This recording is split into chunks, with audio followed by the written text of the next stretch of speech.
Hello नमस्कार, आप देखना शुरू कर चुके हैं बजट बाइस्कोप। मैं हूं आपके साथ प्रशांत पांडे। जी हां, देखो देखो देखो, बजट बाइस्कोप देखो, बजट के ब्लॉकबस्टर ऐलान देखो, बजट की बिग पिक्चर देखो। जी हां बाबू, ये शो है 30 मिनट का, जिसमें ना भारी भरकम ज्ञान है, ना आंकड़ों का कोई तूफान है, ना नेताओं की तू मैं है। यहां तो मैं हूं प्यारे और आप हैं, यानी हमारे प्यारे प्यारे व्यूअर्स हैं, और हमारे साथ जुड़े हैं खास मेहमान। तो ये बजट बाइस्कोप बड़े हल्के फुल्के अंदाज में और कह सकते हैं फिल्मी अंदाज में आज हम आपके सामने पूरे बजट की बिग पिक्चर खींचेंगे। तो सबसे पहले शुरुआत करते हैं बजट की ब्लॉकबस्टर पिक्चर से।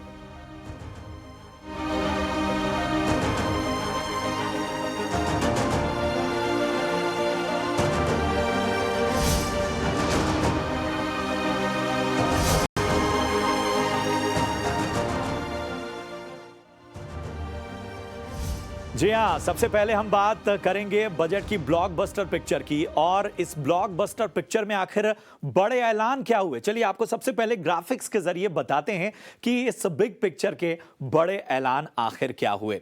तो सबसे बड़ा ऐलान जो रहा वो कैपेक्स को लेकर था। जी हाँ, सबसे बड़ा ऐलान हमें जो नजर आया वो 11 लाख करोड़ से ज्यादा के कैपेक्स का ऐलान है। जी हाँ, बजट में हालांकि बिग पिक्चर में यह भी था कि इनकम टैक्स स्लैब में कोई बदलाव नहीं हुआ, डायरेक्ट इनडायरेक्ट टैक्स में भी कोई बदलाव नहीं हुआ।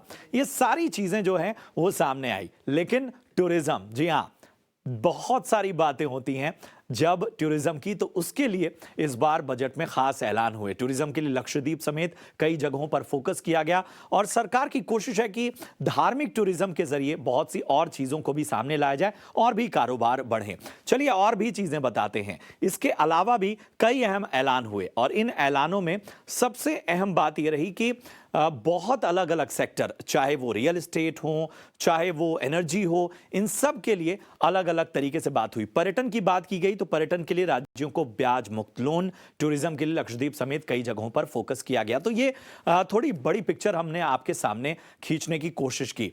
आवास स्कीम में, पीएम आवास स्कीम में 5 साल में 2 करोड़ घर दिए जाएंगे। जी हां, उड़ान स्कीम के तहत 517 नए रूट्स पर विमान उड़ेंगे, और इसके साथ ही नए नमो भारत और मेट्रो रेल को और शहरों से जोड़ने की योजना है।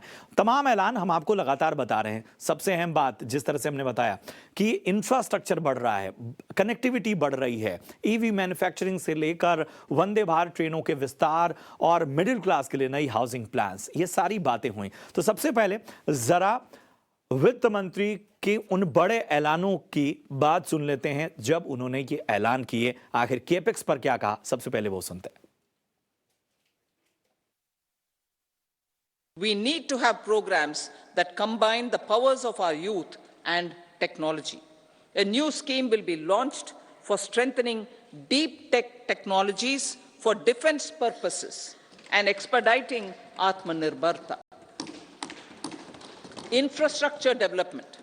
Building on the massive tripling of the capital expenditure outlay in the past 4 years, resulting in huge multiplier impact on economic growth and employment creation, the outlay for the next year is being increased by 11.1% to 11,11,111 crore rupees.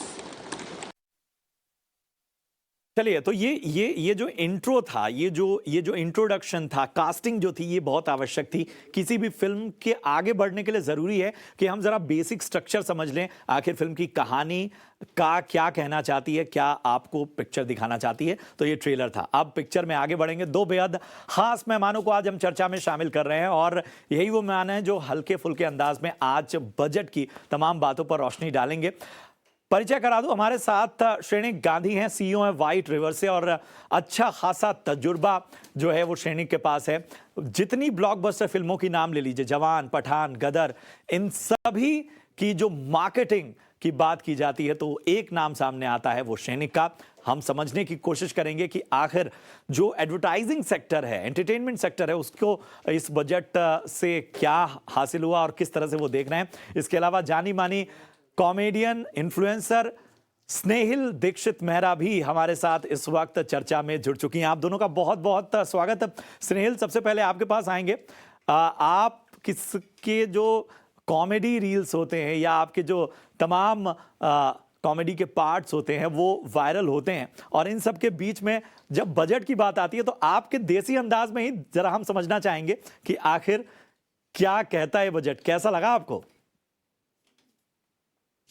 तो सबसे पहले तो नमस्कार और बहुत बहुत शुक्रिया कि आपने मुझे इस लायक समझा। एक कॉमेडियन होने के नाते एक इमेज होती है कि क्या ही समझ होगी इन लोगों को बजट के बारे में, लेकिन हम भी देश के नागरिक हैं और हंसने हंसाने का सिलसिला जो है वो तो चलता रहता है, लेकिन बजट बहुत ही इंपॉर्टेंट है हमारे देश के लिए। तो बीसी आंटी के अंदाज में अगर कहूँ तो नमस्ते भाई और बहनों, आज आ गया है इंटरिम बजट और उसके बारे में हम यही कहना चाहते हैं कि जो 4 मुख्य चीजें हैं वो हैं ज्ञान, मतलब गरीबी, युवा और अन्नदाता और नारी के लिए जो ये बजट है ये बहुत ही फेवरेबल है। और हमको लग रहा है कि इससे जो है विकास जो है वो बहुत तेजी से होगा।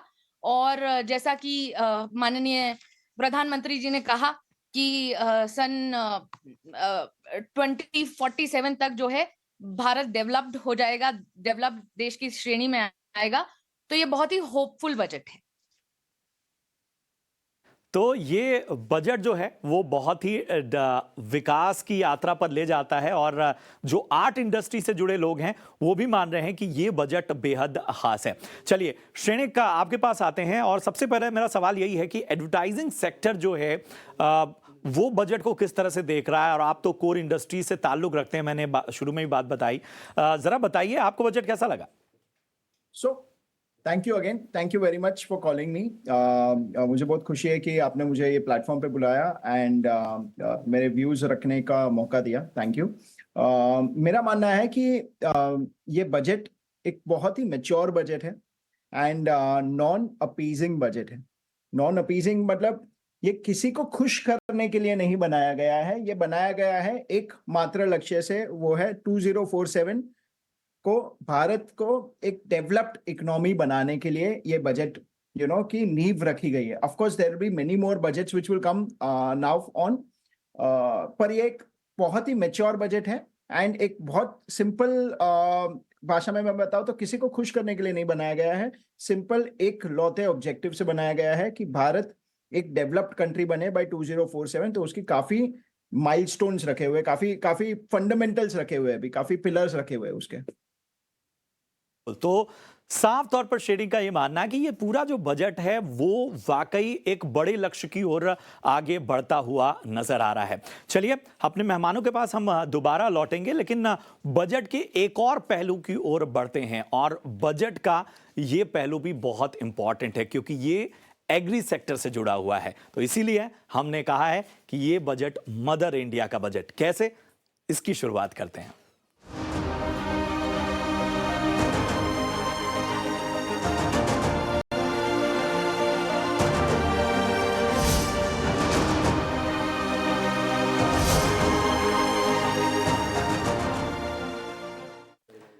जी हाँ, इस बजट में एग्री सेक्टर के लिए, हमारे किसानों के लिए और उनकी आमदनी और उनका जीवन स्तर आगे बढ़ाने के लिए कई ऐलान हुए।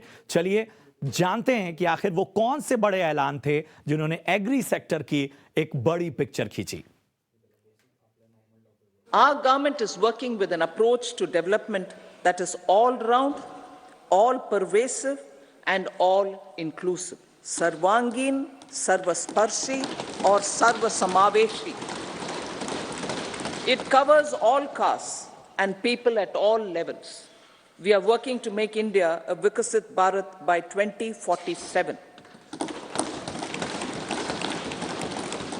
For achieving that goal, we need to improve people's capability and empower them. Previously, social justice was mostly a political slogan. For our government, social justice is an effective and necessary governance model. The saturation approach of covering all eligible people is the true and comprehensive achievement of social justice. This is secularism in action, reduces corruption, and prevents nepotism, prevents bhai bhatijawad. There is transparency and assurance that benefits are delivered to all eligible people. The resources are distributed fairly. All, regardless of their social standing, get access to opportunities. We are addressing systemic inequalities that had plagued our society. We focus on outcomes and not on outlays so that the social economic transformation is achieved. As our Prime Minister firmly believes, we need to focus on 4 major castes. They are Garib, Mahilayein, Yuva, and Annadata. Their needs, their aspirations, and their welfare are our highest priority. The country progresses when they progress. तो देखा आपने, जी हाँ, एक नारा दिया गया, गरीब, अन्नदाता, और इसके साथ ही हमारी महिलाओं को सशक्त बनाने के लिए एक बड़ी सोच के साथ इस बजट में बड़े ऐलान हुए, और इसके साथ ही लंबी योजनाएं, ऐसी योजनाएं जिनसे वाकई लोगों का जीवन स्तर बदलने वाला है, इसकी बात की गई। एक बार फिर अपने मेहमानों का रुख करते हैं। स्नेहिल, मैं आपके पास आना चाहूँगा। आप तो, आपके जो भी हम तमाम एक्ट देखते हैं उसमें ज़मीन से जुड़ी हुई होती हैं आप। ज़रा हमारे दर्शकों को उसी देसी अंदाज में बताइए कि गांव, गरीब, अन्नदाता, महिलाओं, इन सब के लिए जो बात की गई उससे आप कितनी खुश हैं?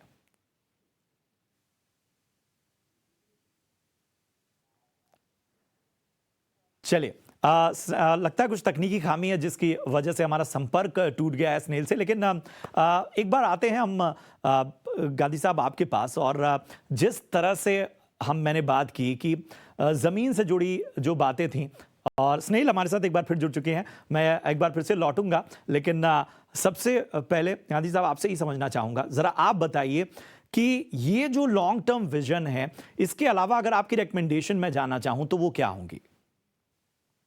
सो मैं मीडिया एंड एंटरटेनमेंट जो एक सेक्टर है उसके बारे में बात करूंगा, बिकॉज मुझे वो एक सेक्टर समझ में आता है। मीडिया एंड एंटरटेनमेंट, जस्ट थोड़ा मैं आपको एक डाइसेक्ट करूँ या फिर आपको समझाऊं तो उसमें क्या क्या चीज़ें कवर होती है। तो उसमें होता है films, OTT, gaming, VFX, animation and advertising. तो ये सारी चीज़ें इसमें कवर होती है, ठीक है। ये लगभग मानना ये है कि एक मोटा मोटी 3 लाख करोड़ की इंडस्ट्री है, right. In billion term it is about $30 billion industry, मोटा मोटी एक $30 बिलियन की इंडस्ट्री है। ये इंडस्ट्री क्यों इंपॉर्टेंट है, मैं उस पर गौर करना चाहूंगा। ये इंडस्ट्री अगले 4 सालों में 2x से ज्यादा ग्रो होने वाली है, ठीक है। एक रिपोर्ट बीच में आया था जिसमें ये कहा गया कि बाय 2027 ये जो आज की तारीख में $30 बिलियन की इंडस्ट्री है, वो मोर देन $70 बिलियन की इंडस्ट्री बन जाएगी। First point. Second, more importantly, मतलब ये तो खैर बड़े नंबर्स हो गए, बट जो आपके और मेरे के समझ की बात मैं करूं तो आज के तारीख में जो इंडियंस फोन यूज करते हैं, अपना स्मार्टफोन यूज करते हैं, 82%, 82% से ज्यादा टाइम वो मीडिया एंड एंटरटेनमेंट इंडस्ट्री से जुड़े हुए एप्स में स्पेंड करते हैं।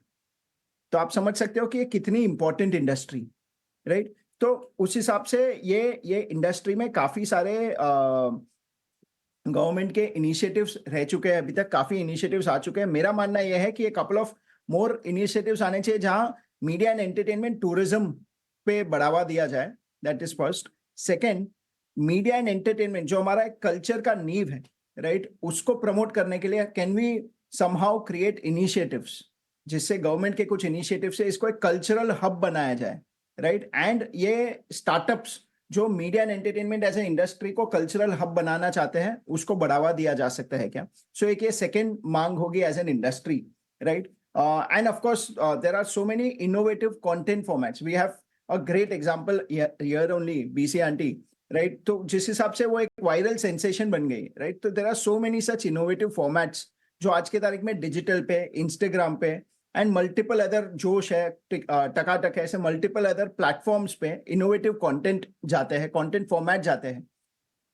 क्या ऐसे कुछ इनिशिएटिव्स लिए जा सकते हैं जिससे ये जो सारे फॉर्मेट्स हैं उनको बढ़ावा दिया जा सके, उनको वो इनोवेशन पे मेहनत करने के लिए गवर्नमेंट क्या उन्हें इंसेंटिवाइज कर सकती है? तो ये कुछ आस्क है इंडस्ट्री के। एंड अगर वो जो अपना पोस्ट इलेक्शन वाला जो बजट, जो मेन बजट आएगा, उसमें अगर ये कवर किया जा सकता है तो बहुत बढ़िया होगा। अच्छी रिकमेंडेशन है आपकी, जाहिर सी बात है श्रेणिक। और इन सब के बीच में जो बात आपने कही टूरिज्म पर, और हमने देखा इस बजट में टूरिज्म पे, धार्मिक टूरिज्म पे खास तौर पे फोकस बढ़ा है। लक्षद्वीप उभरता हुआ नजर आया है, जिस तरह से एक विजिट ने और प्रधानमंत्री मोदी की एक अपील ने उसको बड़ी पिक्चर में ला दिया। मैं आना चाहूँगा स्नेहिल आपके पास, ज़रा बताइए, आप तो बहुत ट्रैवल भी करती होंगी, अयोध्या से क्या एक बड़ा गेम बदल चुका है? क्या आप भी वहां विजिट कर चुकी हैं या प्लान कर रही हैं? और जरा बताइए हमारे दर्शकों को अपने अंदाज में कि क्यों धार्मिक पर्यटन बहुत जरूरी है आज के वक्त में।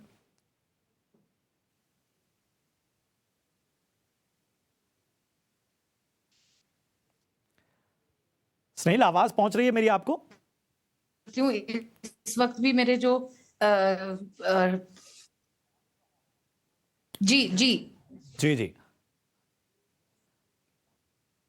कुछ तकनीकी दिक्कत आ रही है स्नेहिल आपके नेटवर्क में, उस वजह से आपकी आवाज़ यहाँ तक नहीं पहुँच रही है। और जाहिर सी बात है, ज़रा हम समझते हैं कि टूरिज्म को लेकर किस तरह के ऐलान हुए हैं, ज़रा उस पर एक निगाह डाल लेते हैं कि आखिर टूरिज्म पर क्या कहा है वित्त मंत्री ने।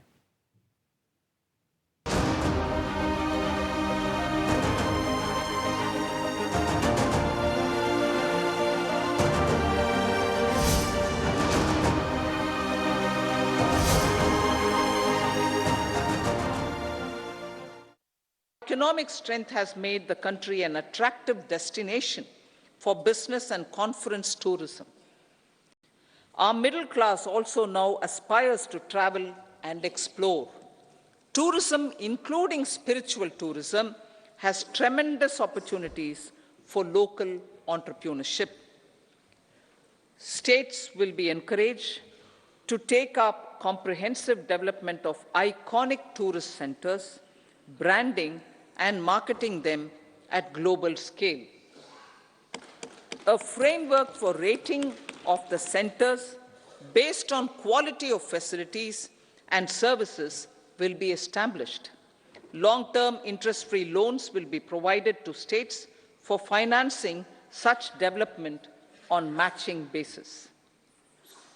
To address the emerging fervor for domestic tourism, Honorable Speaker, sir, projects for port connectivity, tourism infrastructure, and amenities will be taken up on our islands, including Lakshadweep. ठीक है, तो आपने देखा कि टूरिज्म और पर्यटन को लेकर किस तरह की बड़ी पिक्चर खींचने की कोशिश हो रही है, और इसको हम जरा श्रेणिक से भी समझते हैं। श्रेणिक, आपने इंसाइट तो दी, किस तरह से अगर हम पूरी इंडस्ट्री की बात करें और इसके ज़रिए हम देख रहे हैं कि बहुत वक्त से हम देख रहे हैं कि छोटे शहर भी फिल्मों में एक कैरेक्टर बन चुके हैं, वहाँ की बात, वहाँ की भाषा, वहाँ के कैरेक्टर आ रहे हैं। अब इस पहल से आप क्या चाहते हैं कि कितना बड़ा फर्क पैदा होने वाला है? नहीं, आई थिंक अगले कुछ सालों में जो इंडिया के कल्चरल नुआंसेस है, इंडिया के जो छोटे छोटे गांव है, छोटे छोटे शहर है, उसके जो कल्चरल नुआंसेस है, ये फिल्मों में और बहुत अच्छे से दर्शाए जाएंगे। एंड जिस हिसाब से आजकल टूरिज्म एंड डोमेस्टिक टूरिज्म को प्रमोशन दिया जा रहा है, आई थिंक उस चीज को इस चीज से मिलाए तो I think the potential is tremendous. And film tourism as a new industry, right, of course कुछ लोग आते हैं इंडिया में बॉलीवुड टूरिज्म करने, ओटीटी टूरिज्म करने, बट ये एक पूरी नई इंडस्ट्री बन सकती है वेयर दुनिया भर से लोग, आज की तारीख में दुनिया भर में लोगों को बॉलीवुड पसंद है, दुनिया भर में लोगों को इंडियन ओटीटी कंटेंट पसंद है, दुनिया भर में लोगों को इंडिया का VFX, animation and gaming industry पसंद है, राइट। तो ऐसे अगर ये टूरिज्म को इसी हिसाब से प्रमोट किया जाएगा तो आई डोंट थिंक वो दिन दूर है जहां लोग मीडिया एंड एंटरटेनमेंट टूरिज्म के लिए इंडिया में आएंगे, जहां वो मीडिया एंड एंटरटेनमेंट की प्रोमिनेंट चीजें इंडिया में आके एक टूर के माध्यम से देखेंगे। सो इसका काफी काफी बड़ा पोटेंशियल है। ये एक अहम चीज है जिसको समझना होगा और इससे जुड़ी बाकी इंडस्ट्रीज हैं। जी हाँ, एक पर्यटन जब बढ़ता है तो पर्यटन के साथ साथ बहुत सी और भी चीजें बढ़ती हैं और उसको हमें समझना बेहद आवश्यक है, क्योंकि जब किसी भी स्तर पे आप पर्यटन को बढ़ावा देते हैं तो उसके साथ हॉस्पिटैलिटी इंडस्ट्री को बूस्ट मिलता है, जैसा श्रेणी कह रहे थे कि उसके साथ ही एंटरटेनमेंट इंडस्ट्री तो इतना ज्यादा कारोबार और इसके साथ ही इतने ज्यादा डायमेंशन आपके लिए खोल देती है कि आप उसके जरिए न सिर्फ इकोनॉमी को सपोर्ट कर सकते हैं बल्कि बहुत बड़े जो कह सकते हैं अवसर हमारी यूथ के लिए, उनकी स्किल्स के लिए भी आगे आने वाले वक्त में नजर आ सकता है। वैसे इस बजट में नारी शक्ति को सलाम किया गया है और नारी शक्ति को आगे बढ़ाने के लिए भी वित्त मंत्री ने बड़े ऐलान किए हैं। जरा वो देख लेते हैं। Momentum for Nari Shakti, the empowerment of women through entrepreneurship, ease of living, and dignity for them has gained momentum in these 10 years. 30 crore Mudra Yojana loans have been given to women entrepreneurs. Female enrollment in higher education has gone up by 28% in 10 years. In STEM courses, girls and women constitute 43% of enrollment, one of the highest in the world. All these measures are getting reflected in the increasing participation of women in workforce. Making triple talaq illegal, reservation of 1/3 seats for women in the Lok Sabha and state assemblies, and giving over 70% houses under PM Awas Yojana in rural areas to women, and giving over 70% houses under PM Awas Yojana in rural areas to women as sole or joint owners have enhanced their dignity. तो जी हां, इस budget में नारी शक्ति को प्रणाम किया गया। उनके जज्बे और उनके लिए जो भी सरकार ने रिफॉर्म्स किए वो किस तरह से उन्हें फायदा पहुंचा रहे हैं और आगे सरकार की सोच क्या है, किस तरह से और ज्यादा अंतिम महिला तक का जो है सरकारी योजनाओं का लाभ पहुंचे, उनका जीवन स्तर, उनका रहन सहन आगे बढ़े, इस पर भी फोकस किया जा रहा है। तो जैसा कि हमने आज आपको बताया कि एक समावेशी बात जो कही है वित्त मंत्री ने, उसकी ओर सरकार बढ़ रही है और यही वजह है कि प्रैक्टिकल अप्रोच है। बजट जो कि आमतौर पर चुनावों के दौरान लोक लुभावन होता है, वो परिभाषा इस सरकार ने बजट में बदल के रख दी है। ये चुनावी साल था, सरकार लोक लुभावन ऐलान कर सकती थी, लेकिन यहां पर वही मेजर्स अपनाए गए जिससे हमारी इकोनॉमी ब्लॉकबस्टर बने। श्रेणिक हमारे साथ लगातार बने हुए हैं, लेकिन एक जो सबसे अहम फैक्टर होता है श्रेणिक, टैक्स का, वहां पर थोड़ा सा डिसअपॉइंटमेंट जरूर हुई है। लेकिन जैसे हमने कहा कि बड़ी पिक्चर है, टैक्स को लेके एंटरटेनमेंट इंडस्ट्री क्या सोचती है, आप लोग की लंबे समय से मांग रही है, और आप क्या मानते हैं कि किस तरह के आने वाले बजट में एंटरटेनमेंट इंडस्ट्री को छूट मिलनी चाहिए जिससे और ज्यादा बेहतर हो सके इंडस्ट्री? मैं लेट श्री अरुण जेटली जी के एक स्पीच थी after one of the budgets कुछ 6-7 साल पहले, जहां उन्होंने ये बताया था कि ये बजट कई बार एक कड़वी दवाई होती है, वो पीनी पड़ती है कि आगे चल के वो सिस्टम ठीक हो जाए, राइट? तो मेरा मानना है कि एक कड़वी दवाई का लंबा कोर्स है जो करना पड़ेगा, क्योंकि पिछले कुछ सालों का 10 साल पहले का काफी वो जो है वो अपने चेंज करना है over a period of time. So that is my point number 1। Point number 2, हमें एट अ इंडिविजुअल लेवल हमें ये समझना है कि बजट एक कंट्री का दिया जाता है from a very macro narrative. Macro narrative मतलब एक बहुत बड़ा नैरेटिव होता है, ठीक है? जिस हिसाब से बताया जा रहा है कि 2047 तक अगर हमें एक विकसित भारत बनाना है, राइट, तो एक बहुत बहुत बड़ी चीज, बहुत बड़ा टारगेट हम अपने आप के लिए बना रहे हैं, राइट? तो हमें ये बहुत बड़े टारगेट को ध्यान में रखना चाहिए एंड हमें बजट को एक कोई शॉपिंग सेंटर के डिस्काउंट पॉलिसी की तरह नहीं देखना चाहिए, राइट? आप एक चीज देखिए कि ये एक लार्जर नैरेटिव एस्टैब्लिश हो रहा है जिससे पूरे देश का फायदा होगा, पूरी इकोनॉमी का फायदा होगा। तो कुछ सालों तक अगर एक छोटी छोटी टैक्स बेनिफिट नहीं मिले इंडिविजुअल लेवल पे तो इतना अफसोस नहीं होना चाहिए। हैविंग सेड दैट, काफी ऐसे और इनिशिएटिव्स हैं जिससे ये जो हमारी एक जर्नी है 2047 की वो और ज्यादा तेज हो सकती है और ज्यादा आसान हो सकती है। उस चीजों को बढ़ावा देने के लिए उन स्टार्टअप्स को, उन ऑर्गेनाइजेशंस को गवर्नमेंट को कुछ टैक्स ब्रेक देने चाहिए या फिर गवर्नमेंट को इनिशिएटिव्स देने चाहिए वो स्टार्टअप्स को एनकरेज करने के लिए। जैसे एग्जांपल काफी स्टार्टअप्स है आर्टिफिशियल इंटेलिजेंस में, आज के तारीख में हम लोग काफी स्टार्टअप्स को मेंटोर कर रहे हैं आर्टिफिशियल इंटेलिजेंस में जो काफी अच्छा काम कर रहे हैं, राइट? अभी ऐसे और बहुत सारे इनिशिएटिव्स हैं जिसको जो अगर सही से हो गए तो ये जो हमारे 2047 की जो दौड़ है वो और आसान बढ़ जाएगी। बिल्कुल बिल्कुल बिल्कुल श्रेणिक, बहुत अहम बातें आपने की और वाकई आपसे चर्चा करके एक बात तो समझ में आई कि किस तरह से ये जो सरकार है और जिस तरह से वित्त मंत्री ने और पूरी सरकार ने मिलकर जो मेजर्स लिए हैं वो लॉन्ग टर्म में किस तरह से हमारे देश की इकोनॉमी के लिए बहुत बेहतर होने वाली। बहुत बहुत शुक्रिया करेंगे श्रेणिक आपका हमसे जुड़ने के लिए, बहुत ही अच्छी चर्चा रही। और कुछ तकनीकी दिक्कत थी जिसकी वजह से स्नेहिल से हमारी जो बातचीत थी शुरुआती दौर में अच्छी बातचीत शुरुआत हुई, लेकिन वो कुछ तकनीकी और नेटवर्क इश्यूज़ की वजह से वो बातचीत अधूरी रह गई। लेकिन स्नेहिल आपका भी हमारे साथ जुड़ने के लिए बहुत बहुत शुक्रिया हम करेंगे। कभी किसी और मौके पर आपके साथ चर्चा करेंगे। फिलहाल बजट बायोस्कोप में इतना ही, दीजिए इजाजत। आप देखते रहिए ईटी नाउ स्वदेश। नमस्कार।